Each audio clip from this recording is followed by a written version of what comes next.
Duona kasdienė. Nepaisant vis įmantresnių produktų pasiūlos, vis dar svarbiausias mūsų maistas. Kadaise per karus ir badmečius tik ji padėjo išlikti. Todėl tuo, kas skelbia naujausi medicinos tyrimai, tiesiog sunku tikėti. Maždaug 2 žmonėms iš 1000 duona gali grėsti gyvybei. Celiakija – toks tos keistos ligos pavadinimas.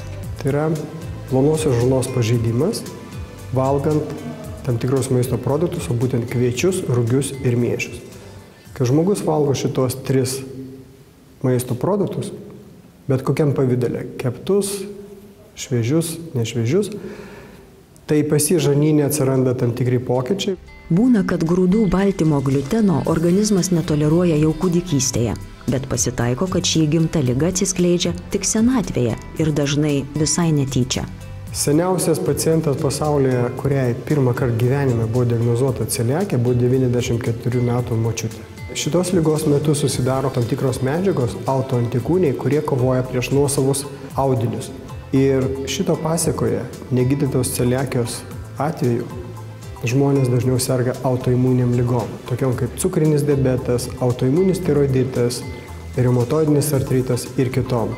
Ir kita dar problema yra kaulų trapumas, osteopenija, osteoporozė, kaulų tankio sumažėjimas. Ir tie žmonės, kurie ypač vyresnio amžiaus, kuriem lūžinėja kaulai, kad pagalvotų, kad galbūt ne vien tik tai estrogenų problema, kas vyresnio amžiaus moterim aktualu, bet galbūt čia yra ir celiakija. Suaugusių celiakija lengvai neįsiduoda. Gali kristi svoris, varginti viduriavimas arba atvirkščiai vidurių užkietėjimas. Ligą įmanoma nustatyti tik specialiais tyrimais. Jau ir Lietuvoje galima nusipirkti specialių celiakijos testų. Kūdikiams liga kur kas aiškesnė. Svorio nepriaugimas yra vienas iš svarbiausių simptomų. Kiti simptomai labai svarbus, tai yra geležies stokos mažakraujystė. Ir geležies stokos mažakraujystė jau čia gali būti ir suaugusiam, ir vaikui, ir dėl to, jeigu turi tokią bėdą, visada pagalvoti, ar nėra čia celiakija.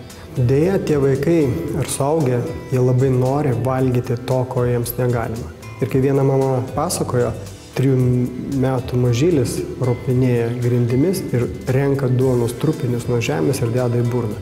Vaistų nuo celiakijos nėra, tačiau šį kartą laimiai tai joks nuosprendis. Vienintelis gydymas yra dieta ir jis labai efektyvus yra.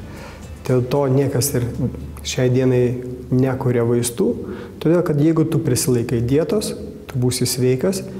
Ir kas svarbiausiai, kad jeigu laikaisi dietos, ataugo gaureliai, tai vadinami ta žolė, kuri yra plonajame žarnyne.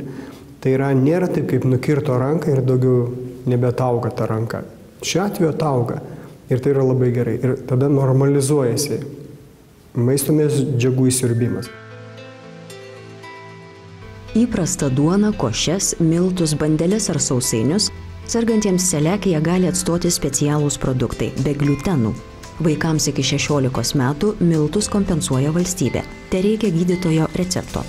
Lietuvoje žinoma arti 200 celiakija sergančių vaikų ir suaugusiųjų, tačiau mažiausiai 2 tiek, manoma, nei neįtaria, kad serga. Patarimų, kaip gyventi su šia nepagydoma, bet valdoma liga, gali suteikti Nacionalinė celiakijos ir maisto netoleravimo draugija. Daugiau informacijos internete.